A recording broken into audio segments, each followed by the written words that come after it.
السلام علیکم۔ آج ہم ڈسکس کریں گے نمرہ احمد کی بک میں انمول کو، جو کہ سیلف ڈیولپمنٹ کے بارے میں لکھی گئی ہے، اور اس کے ساتھ ساتھ اس میں آٹو بایوگرافیکل پوائنٹس بھی ملتے ہیں نمرہ احمد کی لائف کے بارے میں۔ اور اگرچہ بک مینلی سیلف ڈیولپمنٹ کے بارے میں لکھی گئی ہے، لیکن اس بک کے فرسٹ کچھ چیپٹرز پڑھنے کے بعد ہی مجھے یہ اندازہ ہوا کہ میرا سیلف ڈیولپمنٹ کے ٹاپکس میں زیادہ انٹرسٹ نہیں ہے، اور میں نمرہ احمد کی آٹو بایوگرافی کے بارے میں زیادہ انٹرسٹڈ تھی۔ اور اس سے پہلے میں فائز حسن سیال کی ایک بک دا روڈ ٹو سکسیس، جو کہ اردو میں بھی ٹرانسلیٹ ہو چکی ہے شاہراہ کامیابی کے نام سے، اس کو بھی ریڈ کر چکی تھی۔ تو اس میں جو سیلف ڈیولپمنٹ کے جو ٹاپکس اور جو پرابلمس شیئر کیے گئے تھے، ان میں سے اکثر میرے ساتھ درپیش نہیں تھے، اس وجہ سے میرا زیادہ انٹرسٹ نہیں رہ سکا۔ تو اس ویڈیو میں نمرہ احمد نے جو اپنی بک میں اپنی زندگی کے واقعات شیئر کیے ہیں، ان کی میں سمری شیئر کروں گی۔ لیکن اس سے پہلے جو لوگ اس بک کو سیلف ڈیولپمنٹ کے لیے پڑھنا چاہتے ہیں، ان کے لیے میں اس بک کے نیگیٹو اور پازیٹیو پوائنٹس بھی شیئر کروں گی۔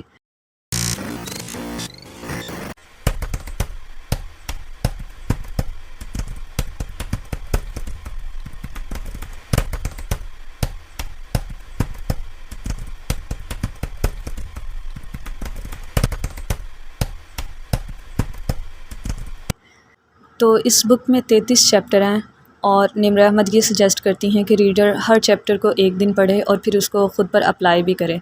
اور ہر چیپٹر کے اینڈ میں ہمیں کچھ سوالات اور مشقیں بھی نظر آتی ہیں، جو کہ نمرہ احمد یہ سجیسٹ کرتی ہیں کہ ان سوالات کو کسی ڈائری پر لکھیں اور ان کے جوابات بھی لکھیں، تاکہ آپ اس بک کو پڑھ کر بھول نہ جائیں، بلکہ اس کے ذریعے آپ سیلف امپرومنٹ بھی کر سکیں۔ اور یہ سوالات کہیں کم ہیں تو کہیں ہمیں 12 سوالات بھی نظر آتے ہیں۔ اور ہر چیپٹر کے سٹارٹ میں نمرہ احمد پہلے اپنی زندگی کا کوئی واقعہ لکھتی ہیں، اور پھر اس سے کوئی لیسن نکال کر یا کوئی سملیرٹی اس میں دیکھ کر اس کے ذریعے کوئی نہ کوئی سیلف امپرومنٹ کا کوئی ٹاپک ہمیں سمجھانا چاہتی ہیں۔ اور نمرہ احمد جو اپنی لائف کا واقعہ شیئر کرتی ہیں اور اس میں سے پھر جو لیسن ہمیں دینا چاہتی ہیں، اس میں سے جو وہ سملیرٹی نکالتی ہیں، وہ اس طرح سے بعض اوقات ہمیں نظر آتی ہے کہ بالکل آؤٹ آف دا ورلڈ ہے۔ اور بہت سے مشکل ٹاپکس نمرہ احمد بہت سادہ الفاظ میں سمجھا دیتی ہیں۔ مثلاً انہوں نے اس بارے میں لکھا کہ موٹاپے کا شکار لوگ اپنا وزن کس طرح سے کم کر سکتے ہیں، اور اس میں انہوں نے سائنٹیفک ٹاپکس کو بہت ہی سادہ الفاظ میں، کہ ہمارا جسم کس طرح سے کام کرتا ہے، ان سب چیزوں کو بہت سادہ الفاظ میں ریڈر کو سمجھا دیا ہے۔ لیکن الفاظ سادہ تو ہیں مگر مختصر نہیں ہیں، اور ریڈر کو یوں محسوس ہوتا ہے کہ بک کو کہیں کہیں ڈریگ کیا جا رہا ہے۔ مثلاً ایک ہی ٹاپک کو بار بار ڈفرینٹ الفاظ میں ریپیٹ کیا جا رہا ہوتا ہے، یا پھر ایک ٹاپک کے بارے میں جب بات کی جاتی ہے تو پھر اس کے اوپر 2-3 کوئی جامع مثالیں نہیں دی جاتی، بلکہ چھوٹی چھوٹی بہت ساری مثالیں بیان کی جاتی ہیں۔ یہ تھا بک کا ریویو، اور اب ہم آتے ہیں نمرہ احمد کی آٹو بایوگرافی کی طرف۔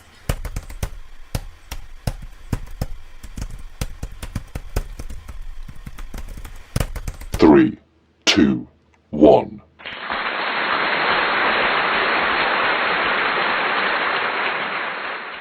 اس بک کے ذریعے مجھے پتہ چلا کہ نمرہ احمد کی ڈیٹ آف برتھ، جو اگرچہ انہوں نے خود مینشن نہیں کی ہے، لیکن ڈفرینٹ واقعات سے ہمیں پتہ چلتا ہے کہ ان کی ڈیٹ آف برتھ 9 سپٹمبر 1990 ہے۔ اور نمرہ احمد لکھتی ہیں کہ وہ تقریباً FSC میں 16 سال کی تھیں جب ان کے ناولز شعاع اور خواتین ڈائجسٹ میں پبلش ہونے لگے۔ اور ان کے ناولز میں سے جو پہلا ناول کتابی شکل میں شائع ہوا وہ قراقرم کا تاج محل تھا۔ اور نمرہ احمد لکھتی ہیں کہ اس کے بعد لڑکیاں ان سے ملاقات کرتی اور ان سے کہتی ہیں کہ وہ کوہ پیما یا ماؤنٹین کلائمبر بننا چاہتی ہیں، جیسا کہ اس ناول کے سینٹرل کریکٹر میں دکھایا گیا ہے۔ تو اس پر نمرہ احمد نے یہ سوچا کہ اگر وہ لوگوں کو صرف کوہ پیما بننے کی تعلیم دے رہی ہیں تو وہ کوئی اچھا کام نہیں کر رہی۔ پھر نمرہ احمد جب کہ 3rd ایئر میں تھیں تو انہوں نے 3rd ایئر چھوڑ کر الہدا انٹرنیشنل میں ایڈمیشن لے لیا، جس میں قرآن و حدیث کی تعلیم دی جاتی تھی۔ اور اسی دوران نمرہ احمد نے مصحف ناول کشتواڑ لکھنا شروع کیا، اور پھر کچھ لوگوں کی طرف سے ان پر یہ اعتراض بھی ہونے لگا کہ وہ دینی تعلیم بھی حاصل کر رہی ہیں اور اس کے ساتھ ساتھ ناول بھی لکھ رہی ہیں۔ لیکن کچھ عرصہ بعد نمرہ احمد کے یہ شکوک ختم ہو گئے اور ان کو یہ کہا گیا کہ وہ ناول لکھ سکتی ہیں۔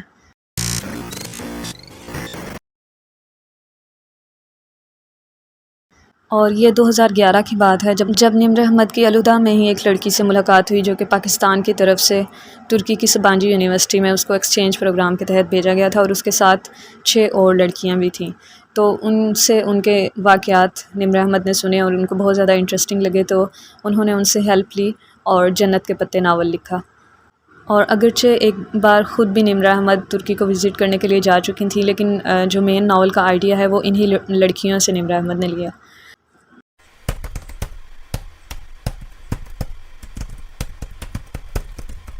3, 2, 1. اور ایک بات جس کو پڑھ کر مجھے بہت زیادہ حیرت ہوئی وہ یہ کہ جیسا کہ ہم سب جانتے ہیں نمرہ احمد پاکستان کے اس وقت کے بگیسٹ رائٹرز میں سے ایک ہیں، تو میرا ان کے بارے میں یہ تاثر تھا کہ جو بھی بڑے رائٹرز ہیں ان کو بہت اچھا معاوضہ ملتا ہوگا، لیکن جس طرح کے نمرہ احمد نے پاکستان میں حالات لکھے ہیں ان کو میں پڑھ کر بہت زیادہ حیران ہوئی ہوں۔ تو میں آپ کے ساتھ بھی شیئر کرتی ہوں کہ نمرہ احمد لکھتی ہیں کہ مصحف اور جنت کے پتے ناول لکھنے کے دوران ان کے پاس بس اتنے پیسے ہوتے تھے کہ وہ اپنی بنیادی ضروریات پوری کر سکیں، اور ان کے پاس اتنے پیسے نہیں تھے کہ وہ ایک ہینڈ بیگ خرید سکیں، اور جس دوران وہ الہدا جا رہی تھیں تو وہ اپنی بکس ایک شاپر میں لے کر جاتی تھیں، اور اس دوران ان کی واحد انٹرٹینمنٹ 20 روپے کی برفی تھی جس کو وہ خرید کر کھایا کرتی تھی۔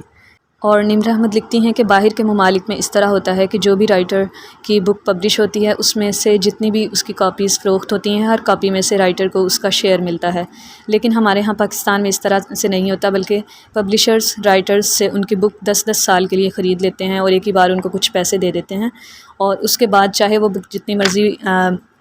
فیمس ہو، جتنی زیادہ بکے، وہ سارا جو معاوضہ ہے وہ پبلشرز کو ملتا ہے، رائٹرز کو نہیں ملتا۔ اور نمرہ احمد لکھتی ہیں کہ کیونکہ وہ ٹین ایجر تھیں تو ان سے یہ غلطی ہوئی کہ جنت کے پتے لکھنے تک وہ ہر ناول کا شروع میں ہی پبلشرز کے ساتھ معاہدہ کر لیتی تھیں، اور اگرچہ تب ابھی اتنی زیادہ بک فیمس ہی نہیں ہوئی ہوتی تھی اور ان کو کچھ پیسے مل جاتے تھے، اور باقی سارے جو معاوضہ ہے وہ پبلشرز کے پاس جاتا تھا۔ مثلا جنت کے پتے کے بارے میں وہ لکھتی ہیں کہ انہوں نے شروع میں ہی اس کا معاہدہ کر لیا، کچھ پیسے ان کو دے دیے گئے، اور اس کے بعد 10 سال کے لیے اب یہ پبلشرز کے پاس ہے یہ بک، اور یہ بعد میں پتہ چلا کہ یہ پاکستان کی سب سے زیادہ بیچی جانے والی کتابوں میں سے ایک بن چکی ہے۔ تو اسی دوران جب کہ نمرہ احمد پر برے مالی حالات گزر رہے تھے تو انہیں پاکیزہ ڈائجسٹ کی طرف سے کچھ ناولز لکھنے کی آفر ہوئی، اور وہ زیادہ بہتر معاوضہ دے رہے تھے، تو نمرہ احمد نے پارس ناول لکھا اور اس کے علاوہ کچھ شارٹ سٹوریز بھی لکھیں، لیکن انہوں نے یہ دیکھا کہ ان کے کام کی کوالٹی متاثر ہو رہی تھی کیونکہ وہ صرف اور صرف پیسوں کے لیے لکھ رہی تھیں،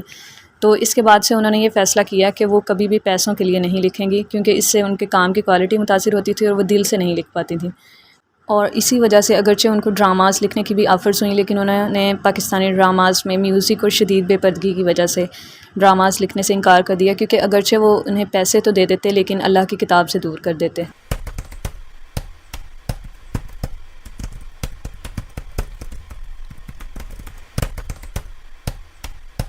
3, 2, 1. اس کے بعد جب نمرہ احمد نے ناول لکھنا شروع کیا تو بہت سے پبلشرز نے ان کے ساتھ کانٹریکٹ کرنا چاہا، لیکن انہوں نے پبلشرز کو یہ کہا کہ جب ناول ختم ہونے کے قریب ہوگا تب وہ کانٹریکٹ کریں گے، کیونکہ تب تک کچھ اندازہ ہو جائے گا کہ ناول کتنی ہائپ تک پہنچتا ہے، اور یوں تب وہ پبلشرز سے بہتر معاوضہ و ڈیمانڈ کر سکیں گی۔ لیکن اس کے باوجود نمرہ احمد کو یہ محسوس ہونے لگا کہ جب ان کا ناول 3 سال بعد پبلش ہوگا تو ایک بار تو ان کو کچھ پیسے مل جائیں گے، لیکن ان کے پاس کوئی منتھلی انکم کا سورس موجود نہیں تھا۔ تو اس پر نمرہ احمد نے 2016 میں آن لائن بک سٹور کھولنے کا فیصلہ کیا جس پر وہ باقی بک شاپس کی طرح اپنی بکس فروخت کریں گی۔ اور نمرہ احمد لکھتی ہیں کہ اس وقت ان کے پاس 7,500 روپے بھی موجود نہیں تھے، انہوں نے 7,500 روپے کسی سے ادھار لیے اور زنجبیل کا کام شروع کیا، اور پھر اللہ تعالیٰ نے اس کو آخر میں نمرہ احمد دی۔ لکھتی ہیں کہ انہوں نے 14 برس پہلے رائٹر بننے کا خواب دیکھا تھا اور اس کو مکمل کیا، اور اب 3 برس پہلے انہوں نے ایک نیا اور اچھوتا خواب دیکھا ہے جو اگرچہ ان کو ڈرا بھی رہا ہے کہ شاید وہ اس کو مکمل نہیں کر سکیں گی، اور ہو سکتا ہے انہیں بہت سی جگہ پر ناکامی کا سامنا کرنا پڑے، اور ہو سکتا ہے انہیں اردو ناول سے بھی کچھ عرصہ کے لیے دور ہونا پڑے، لیکن ان کی خواہش ہے کہ کبھی وہ اپنے ریڈرز کو یہ خوشخبری سنا سکیں کہ وہ اپنا خواب مکمل کر چکی ہیں۔